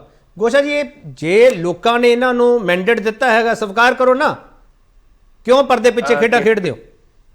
केपी साहब कहता है भी जो जनता ने फैसला करना वो जनता ने ही करना है, जो चुने नुमाइंदा ने फैसला करना ਉਹਦਾ ਅਲੱਗ ਆਪਣਾ ਹੁੰਦਾ। ਦੂਜੀ ਗੱਲ, ਸਤਿੰਦਰ ਜੈਨ ਦਾ ਵੀ ਹਲਕਾ ਸਾਰਾ ਆ ਰਿਹਾ, ਸਿਸੋਦੀਆ ਸਾਹਿਬ ਦਾ ਵੀ ਸਾਰਾ ਹਲਕਾ ਆ ਰਿਹਾ। ਹੁਣ ਨਾ ਇੱਕ ਦਿਨ ਦੀ ਗੱਲ ਹੀ ਹੈ। ਕੱਲ ਹੁਣ ਅੱਜ ਤਾਂ ਇਹ ਗੱਲਾਂ ਜਿੱਤ ਦੇ ਜਸ਼ਨ ਮਾਰੇ। ਪਹਿਲੀ ਗੱਲ ਤਾਂ ਅੰਮ੍ਰਿਤਾ ਜੀ ਆਪ ਹੀ ਮੰਨ ਗਏ ਵੀ ਮੇਨ ਮੁਕਾਬਲਾ ਤਾਂ ਬੀਜੇਪੀ ਦੇ ਤੇ ਆਪ ਦਾ ਸੀ, ਸਾਡਾ ਤਾਂ ਕੋਈ ਹੈ ਹੀ ਨਹੀਂ ਸੀ। ਇਹ ਤਾਂ ਆਪ ਹੀ ਗੇਮ ਚ ਬਾਹਰ ਹੋ ਗਏ। ਦੂਜੀ ਗੱਲ, ਇੱਕ ਦਿਨ ਦੀ ਗੱਲ ਹੀ ਹੈ ਕਿ ਵੀ ਕੱਲ ਇਹਨਾਂ ਨੇ ਪਤਾ ਕੀ ਅਮਰਤ ਜੀ ਇੱਕ ਮਿੰਟ ਆਪਾਂ ਦਰਸ਼ਕਾਂ ਨੂੰ ਸੁਣਾਉਣਾ ਹੈ। ਹਾਂ ਪਲੀਜ਼। ਹਾਂ ਮਿਸਟਰ ਕੇਪੀ ਸਾਹਿਬ, ਇੱਕ ਦਿਨ ਦੀ ਗੱਲ ਹੈ। ਕੱਲ ਪਤਾ ਇਹਨਾਂ ਨੇ ਕੀ ਕਹਿਣਾ, ਆਮ ਆਦਮੀ ਪਾਰਟੀ ਵਾਲਿਆਂ ਨੇ ਤੇ ਕਾਂਗਰਸ ਵਾਲਿਆਂ ਨੇ, ਉਹ ਜੀ ਇਹਨਾਂ ਦੀ ਤਾਂ ਮਸ਼ੀਨਾਂ ਮੈਨੇਜ ਹੁੰਦੀਆਂ ਜੀ, ਇਹ ਮਸ਼ੀਨਾਂ ਹੈਕ ਹੋ ਗਈਆਂ ਜੀ ਫਲਾਣਾ। ਇੱਕ ਦਿਨ ਦੀ ਗੱਲ ਹੀ ਹੈ। ਕੱਲ ਹੀ ਇਹਨਾਂ ਨੇ ਏਦਾਂ ਗੱਲ ਕਹਿਣੀ ਹੈ। ਕੱਲ ਮਸ਼ੀਨਾਂ ਦੱਸ ਦਿਓ ਗੋਸ਼ਾ ਜੀ, ਕਿਹੜੀਆਂ ਵਰਤੀਆਂ ਸੀ ਵੈਸੇ? ਗੋਸ਼ਾ ਜੀ, ਮਸ਼ੀਨਾਂ ਦੱਸ ਦਿਓ ਵੈਸੇ ਕਿਹੜੀਆਂ ਵਰਤੀਆਂ ਸੀ? ਸੇਮ ਹੀ ਗੱਲ ਸੁਣ ਲਓ ਜੀ। ਪੰਜਾਬ ਦੇ ਇਲੈਕਸ਼ਨਾਂ ਦਾ ਜਿਹੜਾ ਹਿਮਾਚਲ ਸਭ ਤੋਂ ਨੇੜੇ ਸਟੇਟ ਹੈ। ਸਵਾਲ ਕੀਤਾ ਮਸ਼ੀਨ ਵਾਲਾ, ਮੈਂ ਤਾਂ ਇਹ ਸਵਾਲ ਹੀ ਨਹੀਂ ਕਰਦਾ ਹੁੰਦਾ, ਮੈਂ ਤਾਂ ਬੰਦ ਕੀਤਾ ਹੈ ਸਵਾਲ ਕਰਨਾ। ਮੈਂ ਕੀ ਕਹਿ ਰਿਹਾ, ਮੇਰੀ ਗੱਲ ਸੁਣੋ। ਇੱਕ ਮਿੰਟ ਸੁਣ ਲਈ ਅਮਰਤ ਜੀ, ਸੁਣ ਲਈ ਜੀ ਗੱਲ ਸੁਣ ਲਓ ਜੀ। ਤੁਹਾਡੀ ਵਾਰੀ ਇਹ ਨਿਸ਼ਾਨਾਂ ਆਈਆਂ ਸੀਗੀਆਂ, ਤੁਹਾਡੇ ਤੋਂ ਬਾਅਦ ਨਹੀਂ ਆਈਆਂ ਹੈਗੀਆਂ। ਪਹਿਲੀ ਗੱਲ ਮੈਂ ਕਹਿਣ ਲੱਗਾ ਵੀ ਇੱਕ ਦਿਨ ਦੀ ਗੱਲ ਹੈ। ਦੂਜੀ ਗੱਲ ਹੈ, ਪੰਜਾਬ ਦੀ ਨਾਲ ਦੀ ਸਟੇਟ ਕਿਹੜੀ ਹਿਮਾਚਲ ਹੈ, ਕੱਲ ਪਤਾ ਲੱਗ ਜੂਗਾ ਕਿਹੜੇ ਸਟੇਟਾਂ ਦੇ ਕਿੰਨਾ ਕੁ ਫਾਇਦਾ ਕੀਤਾ। ਹਾਂ ਅਮਰਤ ਜੀ ਬੋਲੋ, ਫਟਾਫਟ ਬੋਲੋ ਪਲੀਜ਼। ਮੈਂ ਆ ਰਿਹਾ ਮਿਸਟਰ ਪਾਸੀ। ਅਮਰਤ ਜੀ ਬੋਲੋ। ਬਸ ਮੈਂ ਕਹਿਣਾ ਚਾਹੁੰਦੀ ਹਾਂ ਵੀ ਬਹੁਤ ਜ਼ਿਆਦਾ ਹਵਾ ਚ ਨੇ। ਬੀਜੇਪੀ ਦਾ ਡਾਊਨਫਾਲ ਸ਼ੁਰੂ ਹੋ ਗਿਆ ਹੈ ਔਰ ਆਪ ਜਿਹੜੀ ਇਹਨੂੰ ਲੱਗਦਾ ਸੀ ਹਰ ਚੀਜ਼ ਦੇ ਬੀਜੇਪੀ ਤੇ ਹੀ ਸਿੱਟ ਦਿੰਦੀ ਸੀ ਵੀ ਹਮ ਤਾਂ ਐਮਸੀਡੀ में ऐसे कर नहीं सकते, हम तो फंसे हुए हैं। ਹੁਣ ਇਹਨਾਂ ਦਾ ਐਗਜ਼ੈਕਟਲੀ ਲਿਟਮਸ ਟੈਸਟ ਹੋਣਾ ਸ਼ੁਰੂ ਹੋ ਜਾਊਗਾ। ਵੈਸੇ ਤਾਂ ਪੰਜਾਬ ਦੇ ਲੋਕ ਨੇ ਆਪ ਨੂੰ ਲਿਆ ਕੇ ਉਹ ਭੁਗਤੀ ਰਹੇ ਨੇ, तो एमसीडी विल सी कि आप की परफॉर्म कर रही है। ठीक। ਪਾਸੀ ਸਾਹਿਬ ਜਿਹੜੇ ਤੁਹਾਡੇ ਉੱਥੇ ਰਿਜ਼ਲਟ ਆਣਗੇ, ਚਾਹੇ ਹਿਮਾਚਲ, ਗੁਜਰਾਤ ਦਾ, ਦਿੱਲੀ ਦਾ, ਮੇਰਾ ਸਵਾਲ ਹੈ ਪੰਜਾਬ ਉਹਨਾਂ ਨੂੰ ਬੜੀ ਨੇੜਿਓਂ ਦੇਖਦਾ ਪਿਆ। ਤੁਸੀਂ ਇਹ ਚਾਹੇ ਕਹਿ ਦਿਓ ਵੀ ਉੱਥੇ ਲੋਕਲ ਇਸ਼ੂਸ ਹੈ, ਪਰ ਜਿਹੜੀ ਪੋਲਿਟਿਕਸ ਤੁਸੀਂ ਉੱਥੇ ਕਰਦੇ ਪਏ, ਪੰਜਾਬ ਇਹਨੂੰ ਬਹੁਤ ਗੌਰ ਨਾਲ ਦੇਖਦਾ ਪਿਆ। ਤੁਹਾਨੂੰ ਇਹਦਾ ਨੁਕਸਾਨ ਹੋ ਸਕਦਾ ਪਾਸੀ ਸਾਹਿਬ, ਜਿਹੜੀ ਪੋਲਿਟਿਕਸ ਤੁਸੀਂ ਉੱਥੇ ਕਰਦੇ ਪਏ ਹੋ? ਆਵਾਜ਼ ਖੋਲ ਲਓ ਪਾਸੀ ਸਾਹਿਬ, ਤੁਸੀਂ ਆਪਣੀ ਆਵਾਜ਼ ਬੰਦ ਕੀਤੀ ਹੋਈ ਹੈ। ਹਾਂਜੀ, ਅਸੀਂ ਇਹੋ ਜੀ ਕੋਈ ਪੋਲਿਟਿਕਸ ਨਹੀਂ ਕੀਤੀ ਜਿਹਦਾ ਕਿਤੇ ਕਿਸੇ ਪਾਸੇ ਵੀ ਨੁਕਸਾਨ ਹੁੰਦਾ ਹੋਵੇ। ਅਸੀਂ ਸਕਾਰਾਤਮਕ ਪੋਲਿਟਿਕਸ ਕੀਤੀ ਜਿੱਥੇ ਵੀ ਕੀਤੀ। ਮੈਨੂੰ ਸਿਰਫ 2 ਮਿੰਟ ਦੇਣਾ। ਮੈਂ ਪਹਿਲਾਂ ਤਾਂ ਅਮਰਤਾ ਜੀ ਦੀ ਜਵਾਬ ਦੇ ਦਿੰਦਾ ਕਿ ਚਲੋ ਅਮਰਤਾ ਜੀ ਦੀ ਉਹਨਾਂ ਦੀ ਫਰਸਟ੍ਰੇਸ਼ਨ ਜਾਇਜ਼ ਹੈ ਕਿ ਹਰ ਚੀਜ਼ ਇਹਨਾਂ ਦੇ ਹੱਥੋਂ ਨਿਕਲਦੀ ਜਾ ਰਹੀ ਹੈ ਕਾਂਗਰਸ ਦੇ। ਔਰ ਇਹ ਕਹਿ ਰਹੇ ਸੀ ਨਾ ਬੋਰੋ ਕਰਕੇ ਲੈ ਗਏ। ਨਹੀਂ ਮੈਡਮ, ਤੁਹਾਡੇ ਤੋਂ ਜਿਹੜਾ ਤੁਹਾਡਾ ਸਿਸਟਮ ਸੀ ਟੋਟਲ ਫੇਲਿਅਰ ਹੋ ਗਿਆ ਔਰ ਲੋਕ ਤੁਹਾਨੂੰ ਛੱਡ ਕੇ ਚਲੇ ਗਏ, ਪਹਿਲੀ ਚੀਜ਼। ਦੂਸਰੀ ਚੀਜ਼, ਮੈਂ ਗੋਸ਼ਾ ਜੀ ਦੇ ਗੱਲ ਤੇ ਜਵਾਬ ਦੇਣਾ। ਜਿਹੜਾ ਰਾਜੂ ਜੀ ਨੇ ਦੱਸਿਆ ਕਿ ਅਧਿਅਕਸ਼ ਕਹਿ ਕੇ ਗਏ ਆ ਦੇਸ਼ ਗੁਪਤਾ ਜੀ, ਇੱਥੋਂ ਹੀ ਪਤਾ ਲੱਗ ਜਾਂਦਾ ਹੈ ਕਿ ਬੀਜੇਪੀ ਲੋਕਤੰਤਰ ਨੂੰ ਕਿੰਨਾ ਕੁ ਘਾਣ ਕਰਦੀ ਹੈ, ਲੋਕਤੰਤਰ ਦੀ ਕਿੰਨੀ ਕੁ ਹੱਤਿਆ ਕਰਦੀ ਹੈ। ਅਗਰ ਤੁਸੀਂ ਦੇਖੋ ਕਿ ਲੋਕਾਂ ਦਾ ਮੈਂਡੇਟ ਆ ਗਿਆ, ਇਹਨਾਂ ਨੂੰ ਲੋਕਾਂ ਦੇ ਮੈਂਡੇਟ ਦੀ ਕੋਈ ਉਹ ਨਹੀਂ ਹੈ, ਕਦਰ ਨਹੀਂ ਹੈ। ਕਿ ਲੋਕ ਕੀ ਚਾਹ ਰਹੇ ਹੈ। ਇਹ ਪਾਸੀ ਸਾਹਿਬ ਮੈਂ ਤੁਹਾਡੀ ਗੱਲ ਮੰਨ ਗਿਆ, ਪਾਸੀ ਸਾਹਿਬ ਮੈਂ ਤੁਹਾਡੀ ਗੱਲ ਮੰਨ ਗਿਆ। ਪਾਸੀ ਸਾਹਿਬ ਤੁਸੀਂ ਆਦੇ ਨੂੰ ਕੱਟੜ ਇਮਾਨਦਾਰ ਕਹਿੰਦੇ ਹੋ ਨਾ, 134 ਸਾਂਭ ਕੇ ਰੱਖਿਓ ਫਿਰ। ਬਿਲਕੁਲ ਸਰ, ਮੈਂ ਜਿਹੜੀ ਗੱਲ ਕਹਿ ਰਿਹਾ, ਪੰਜਾਬ 'ਚ ਇਹਨਾਂ ਨੇ ਲੋਟਸ ਖੇਲਣ ਦੀ ਕੋਸ਼ਿਸ਼ ਕੀਤੀ ਸੀ, ਫੇਲ ਹੋ ਗਏ।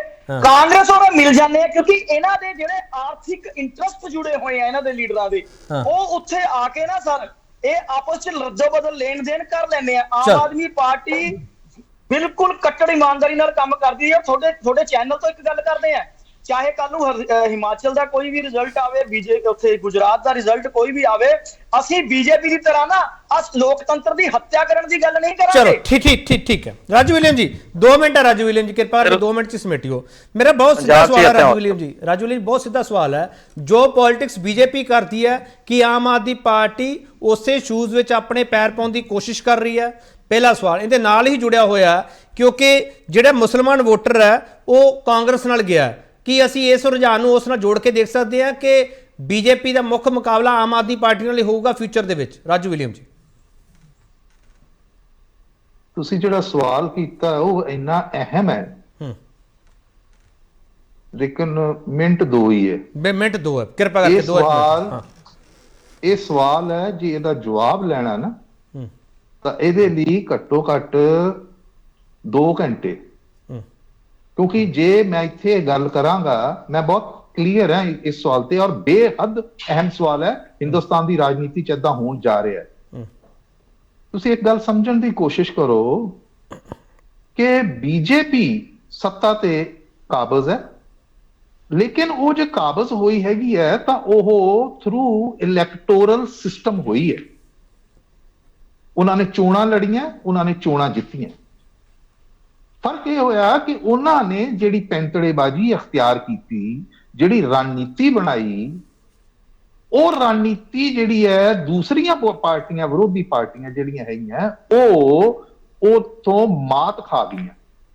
ਤਾਂ ਇਸ ਕਰਕੇ ਇਸ ਗੱਲ ਤੇ ਸਾਰੀਆਂ ਪਾਰਟੀਆਂ ਨੂੰ ਨਜ਼ਰਸਾਨੀ ਕਰਨੀ ਚਾਹੀਦੀ ਹੈ, ਇੱਕ ਆਤਮ ਝਾਤ ਮਾਰਨੀ ਚਾਹੀਦੀ ਹੈ ਵੀ ਜੇ ਹੋਇਆ ਤਾਂ ਇਹਦਾ ਕਿਉਂ ਹੋਇਆ, ਤਾਂ ਇਹਨੂੰ ਸੱਤਾ ਤੋਂ ਬਾਹਰ ਕਿਵੇਂ ਕਰ। ਤੁਸੀਂ ਜਿਹੜਾ ਸਵਾਲ ਉਠਾਇਆ ਹੈਗਾ ਇਹ ਬੜਾ ਇੱਕ ਸਿਧਾਂਤਕ ਸਵਾਲ ਹੈਗਾ, ਕਿਉਂਕਿ ਬੀਜੇਪੀ ਨੂੰ ਜਿਹੜੀ ਧਰੁਵੀਕਰਨ ਦੀ ਰਾਜਨੀਤੀ ਹੈ ਹਿੰਦੁਸਤਾਨ ਦੇ ਵਿੱਚ, ਉਹਦਾ ਵਾਹਕ ਮੰਨਿਆ ਜਾਂਦਾ ਹੈ ਕਿ ਦੇਸ਼ ਨੂੰ ਤੋੜਨ ਵਾਲੀ ਰਾਜਨੀਤੀ ਹੈ। ਇਹ ਮੁੱਖ ਵਿਰੋਧੀ ਪਾਰਟੀ, ਇਸੇ ਕਰਕੇ ਤਾਂ ਰਾਹੁਲ ਗਾਂਧੀ ਜੀ ਭਾਰਤ ਜੋੜੋ ਯਾਤਰਾ ਕਰੀ ਜਾਂਦੇ ਹੈਗੇ ਵੀ ਪਾਰਟੀ ਤੋੜ ਰਹੀ ਹੈ। ਲੇਕਿਨ ਇਹ ਬੀਜੇਪੀ ਤੇ ਇਲਜ਼ਾਮ ਲਾਉਣਾ ਕਿ ਵੀ ਉਹਨਾਂ ਨੇ ਜੇ ਉਹਨਾਂ ਨੇ ਕੀਤਾ ਹੈ ਤਾਂ ਕਾਂਗਰਸ ਨੂੰ ਜਾਂ ਆਮ ਆਦਮੀ ਪਾਰਟੀ, ਦੂਸਰੀਆਂ ਪਾਰਟੀਆਂ ਨੂੰ ਕਿਸ ਨੇ ਰੋਕਿਆ ਹੈਗਾ ਵੀ ਤੁਸੀਂ ਉਹੋ ਜਿਹਾ ਕੁਝ ਨਾ ਕਰੋ? ਹਾਂ, ਜੇ ਤੁਸੀਂ ਇਹ ਚਾਹੁੰਦੇ ਹੈਗੇ ਆ ਕਿ ਵੀ ਨਹੀਂ ਜੀ ਇਹ ਤਰੀਕਾ ਨਹੀਂ, ਅਸੀਂ ਤਾਂ ਸਿਧਾਂਤਕ ਤੌਰ ਤੇ, ਵਿਚਾਰਧਾਰਕ ਤੌਰ ਤੇ ਲੋਕਾਂ ਨੂੰ ਤਕੜਾ ਕਰਕੇ ਤੇ ਫਿਰ ਅਸੀਂ, ਤਾਂ ਉਸ ਹਿਸਾਬ ਨਾਲ ਤਾਂ ਫਿਰ ਇਹ ਲੜਾਈ ਜਿਹੜੀ ਹੈ ਬਹੁਤ ਲੰਬੀ ਹੋਣ ਵਾਲੀ ਹੈ। ਇੱਕ ਗੱਲ ਯਾਦ ਰੱਖੋ ਕਿ ਜਿਹੜੀ ਹਿੰਦੁਸਤਾਨ ਦੀ ਚੋਣਾਂ ਦੀ ਰਾਜਨੀਤੀ ਹੈ ਇਹ ਨੰਬਰਾਂ ਦੀ ਖੇਡ ਹੈ, it is a numbers game. ਔਰ ਜਿਸ ਕਿਸਮ ਦੀ ਪੋਲਿਟਿਕਸ, ਜਿਸ ਕਿਸਮ ਦੀ ਵਿਚਾਰਧਾਰਾ ਤੇ ਉੱਤੇ ਆਧਾਰਿਤ ਪੋਲਿਟਿਕਸ ਭਾਰਤੀ ਜਨਤਾ ਪਾਰਟੀ ਦੀ ਹੈ, ਉਹਦੇ ਵਿੱਚ ਉਹ ਨੰਬਰਾਂ ਦੀ ਗੇਮ 'ਚ ਜਿੱਤਣ ਵਾਲੇ ਨੇ, ਉਹਨਾਂ ਨੂੰ ਹਰਾ ਨਹੀਂ ਕੋਈ ਸਕਦਾ। ਚਲ ਲੇਕਿਨ ਕਿਉਂਕਿ ਬਹੁ ਗਿਣਤੀ ਜਿਹੜੀ ਆ ਉਹਦੀ ਧਾਰਮਿਕ ਜਿਹੜੀ ਆਸਥਾ ਹੈ ਉਹ ਉਹਦੇ ਨਾਲ ਜੁੜੀ ਹੋਈ ਹੈ, ਜਿਹਨੂੰ ਉਹ ਕਰਦੇ ਨੇ, ਇਸਤੇਮਾਲ ਕਰਦੇ ਨੇ। ਲੇਕਿਨ ਦੂਜੇ ਪਾਸੇ ਆਮ ਆਦਮੀ ਪਾਰਟੀ ਕੀ ਕਰ ਰਹੀ ਹੈਗੀ ਹੈ, ਜਿਹੜਾ ਅਕਸਰ ਇਹਦੇ ਤੇ ਇਲਜ਼ਾਮ ਲਾਇਆ ਜਾਂਦਾ ਕਿ ਜੀ ਇਹ ਬੀ ਟੀਮ ਹੈਗੀ ਹੈ ਜੀ ਬੀਜੇਪੀ, ਜਾਂ ਕਈ ਥਾਵਾਂ ਤੇ ਕਹਿੰਦੇ ਜੀ ਕਾਂਗਰਸ ਦੀ ਬੀ ਟੀਮ ਹੈਗੀ ਹੈ।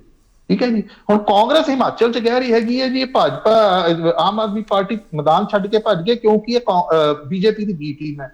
ਕੱਲ ਜਦੋਂ ਨਤੀਜੇ ਆਉਣਗੇ, ਜੇ ਕਾਂਗਰਸ ਦੀ ਉੱਥੇ ਸਰਕਾਰ ਬਣ ਜਾਂਦੀ ਹੈਗੀ ਹੈ ਤਾਂ ਫੇਰ ਵੀ ਮਤਲਬ ਕਾਂਗਰਸ ਕਹੇਗੀ ਕਿ ਇਹ ਬੀਜੇਪੀ।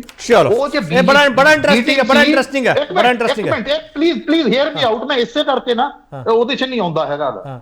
ਪਲੀਜ਼ ਮੈਨੂੰ ਪੁਆਇੰਟ ਰਾਜੂ ਜੀ, ਮੈਂ ਮਿੰਟ 2 ਹੀ ਦਿੱਤੇ ਸੀ ਨਾ, 3 ਮਿੰਟ ਲੈ ਲਿਆ ਪਰ ਰਾਜੂ ਜੀ ਇੱਕ ਮਿੰਟ 2-3 ਮਿੰਟ ਦੀ ਨਹੀਂ ਗੱਲ ਹੈਗੀ, ਕਿਉਂਕਿ ਮੈਂ ਚੁੰਝਾਂ ਤਾਂ ਲੜਾਉਣੀਆਂ ਨਹੀਂ ਹੈਗੀਆਂ। ਮੈਂ ਠੀਕ ਹੈ ਰਾਜੂ ਜੀ, ਮੈਂ ਤੁਹਾਡੇ ਤੋਂ ਸਵਾਲ ਕੀਤਾ ਨਾ, ਮੈਂ ਉਸ ਸਵਾਲ ਦਾ ਜਵਾਬ ਦੇਵਾਂਗਾ ਨਾ। ਦਲੀਲ ਪੂਰਨ, ਮੈਂ ਦਲੀਲ ਦੇ ਆਧਾਰ ਦੇ ਉੱਤੇ ਗੱਲ ਕਰਨੀ ਆ। ਉਹ ਪਹਿਲਾ ਪੁਆਇੰਟ ਵੀ ਇਨਕੰਪਲੀਟ ਰਹਿ ਗਿਆ, ਜਿਹੜੀ ਉਹ ਸੰਭਾਵਨਾ ਸੀ ਨਾ ਕਿ ਕੱਲ ਨੂੰ ਜੇ ਜਿੱਤ ਜਾਂਦੇ ਹੈਗੇ ਆ ਤਾਂ ਕੀ ਕਾਂਗਰਸ ਜਿਹੜੀ ਹੈ ਹਲੇ ਵੀ ਕਹੇਗੀ ਕਿ ਬੀ ਟੀਮ ਹੈਗੀ ਹੈ ਭਾਜਪਾ ਦੀ। ਚਲੋ। ਬਈ ਜੇ ਉਹ ਮੈਦਾਨ ਛੱਡ ਕੇ ਭੱਜੇ ਉਹਦਾ ਫਾਇਦਾ ਤੁਹਾਨੂੰ ਹੋ ਗਿਆ, ਚਲੋ। ਫਿਰ ਬੀ ਟੀਮ ਤਾਂ ਫਿਰ ਕਿਹਦੀ ਹੋਈ ਉਹ? ਠੀਕ ਹੈ ਰਾਜੂ ਇਹ ਜੀ। ਇੰਨਾ ਇਹ ਜਿੰਨੇ ਬੁਲਾਰੇ ਹੈ ਇਹ ਇੰਨਾ ਸਰਲੀਕਰਨ ਕਰ ਰਹੇ ਹੈ ਨਾ ਇਹਨਾਂ ਚੀਜ਼ਾਂ ਨੂੰ, ਇਹਨਾਂ ਗੁੰਝਲਦਾਰ ਚੀਜ਼ਾਂ ਨੂੰ। ਦੇ ਸ਼ੁੱਡ ਗਰੋ ਅਪ। ਔਰ ਮੇਰੀਆਂ ਸ਼ੁਭ ਕਾਮਨਾਵਾਂ ਇਹਨਾਂ ਨੂੰ, ਖਾਸ ਕਰਕੇ ਬੱਚੀ ਆਪਣੀ ਅੰਮ੍ਰਿਤ ਗਿੱਲ ਹੈਗੀ ਹੈ, ਗੋਸ਼ਾ ਜੀ ਹੈਗੇ ਨੇ, ਅੰਮ੍ਰਿਤ ਗਿੱਲ ਹੋਰਾਂ ਨੂੰ, ਇਹਨਾਂ ਨੂੰ ਮੈਂ ਕਹਿੰਦਾ ਕਿ ਭਾਈ ਪੜਿਆ ਕਰੋ, ਸਮਝਿਆ ਕਰੋ, ਹਾਰਡ ਵਰਕ ਕਰੋ, ਡਾਇਨਾਮਿਕਸ ਸਮਝੋ, ਪੋਲਿਟਿਕਸ ਦੀ ਡਾਇਨਾਮਿਕਸ ਕੀ ਹੈਗੀ।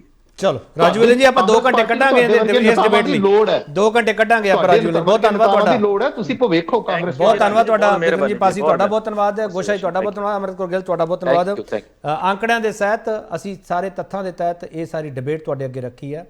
ਜਿਹੜਾ ਦਿੱਲੀ ਦੇ ਵਿੱਚ ਇਹ ਦੰਗਲ ਆ ਜਿਹੜਾ ਹੋਇਆ, ਉਹਦੇ ਵਿੱਚ ਝਾੜੂ ਕਿਉਂ ਚੱਲਿਆ ਉਸ ਨੂੰ ਸਮਝਣ ਦੀ ਕੋਸ਼ਿਸ਼ ਜਿਹੜੀ ਕੀਤੀ ਜਾ ਰਹੀ ਹੈ। ਪਰ ਗੁਜਰਾਤ, ਹਿਮਾਚਲ ਤੇ ਇਸ ਦਾ ਕੁਝ ਅਸਰ ਹੋਏਗਾ ਨਹੀਂ ਹੋਏਗਾ, ਇਹ ਸਵਾਲ ਇਸ ਕਰਕੇ ਨਹੀਂ ਪੁੱਛਿਆ ਜਾ ਸਕਦਾ ਕਿਉਂਕਿ ਜਿਹੜੇ ਐਮਸੀਡੀ ਦੇ ਮੁੱਦੇ ਹੁੰਦੇ ਆ ਉਹ ਕੁਝ ਹੋਰ ਹੁੰਦੇ ਆ, ਤੇ ਗੁਜਰਾਤ ਦੀ ਜਿਹੜੀ ਧਰਾਤਲ ਹੈ ਕਿਆ ਉਹ ਕੁਝ ਹੋਰ ਹੈ, ਤੇ ਹਿਮਾਚਲ ਦਾ ਧਰਾਤਲ ਕੁਝ ਹੋਰ ਹੈ। ਪਰ ਇੱਕ 10 ਸਾਲ ਪੁਰਾਣੀ ਪਾਰਟੀ ਨੇ ਜਿਹੜਾ ਕੁਝ ਕੀਤਾ ਹੈਗਾ, ਉਹਦੇ ਨਾਲ ਦੋਨੋਂ ਵੱਡੀਆਂ ਪਾਰਟੀਆਂ ਨੂੰ ਸੋਚਣ ਦੀ ਜ਼ਰੂਰਤ ਹੈ ਕੀ ਆ। ਪਰ ਦਿੱਲੀ ਦੇ ਲੋਕ ਜਿਨ੍ਹਾਂ ਨੇ ਮੈਂਡੇਟ ਦਿੱਤਾ ਹੈਗਾ, ਉਹਨਾਂ ਨੂੰ ਕੁਝ ਸਫਾਈ ਮਿਲੂਗੀ ਕਿ ਨਹੀਂ ਮਿਲੂਗੀ, ਸਵਾਲ ਇਹੀ ਹੈ। ਬਹੁਤ ਧੰਨਵਾਦ।